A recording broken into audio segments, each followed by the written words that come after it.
ఈ ముచ్చటిన్నాక అన్నలు జేబులల్లా అక్కలు పర్సులల్లా పునుకులాడతారు పక్క. జేబులు ఎంత పైకం ఉంది, ఎన్ని నోట్లున్నాయి, వార్తలల్లో చెప్పినోసంటి ఏమన్నా ఉన్నాయా? ఉంటే ఏడికేళ్ళు వచ్చినాయి, ఎవరు ఇచ్చిండ్రు? పోయి మార్చుకుంటామంటే వాళ్ళు ఇస్తారా? ఓ కాళ్ళు ఇయ్యకుంటే ఏం చెయ్యాలి? ఇగో ఇట్లుంటది.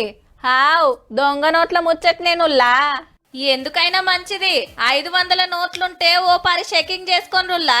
దొంగ నోట్లు తిరుగుతున్నాయట మార్కెట్లా. ఏడ ముద్ర కొట్టిండ్రో ఎవరు మోసుకొచ్చిండ్రో గాని బొచ్చెడు నోట్లున్నాయట దేశంలా. మీకెట్లేర్కా అంటారేమో. ఖుద్దు సెంటర్ హోం శాఖే చెప్పింది. అసలు నోట్లకు అవిటికి గింత సుతా ఫరాక్ లేకుంటుండుతోటి గుర్తుపట్టుడు చాలా కష్టమైతుందట. పరీక్ష బట్టి చూస్తే ఒరిజినల్ నోట్ల మీద రిజర్వ్ బ్యాంక్ అని రాసి ఉంటది కదా, అందులో ఒక అక్షరం తప్పు పడ్డదట దొంగ నోట్ల మీద.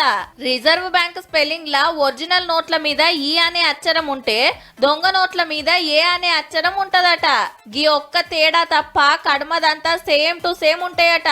500 నోట్ల మీద నజరయ్యిండ్రని బ్యాంకులకు ఆఫీసర్లకు మతలబ్ పంపిండ్రు సెంటర్ వాళ్ళు. గట్లనే మీకు ఎవరన్నా ఇస్తే 1-2 మాటల చెకింగ్ చేసినాకనే తీసుకోండి. మాత్రంలో తీసుకొని జేబులు వేసుకున్నారంటే తూటుపడ్డ జేబులను నోటు పెట్టినట్టే అయితది మళ్ళా. అయినా గింత ఇకమతి చేసినోళ్ళు రేపుగా ఒక్క అక్షరం కూడా మార్వరని గ్యారెంటీ అయితే లేదు. ఇక అప్పుడెట్లా గుర్తుపట్టాలనో.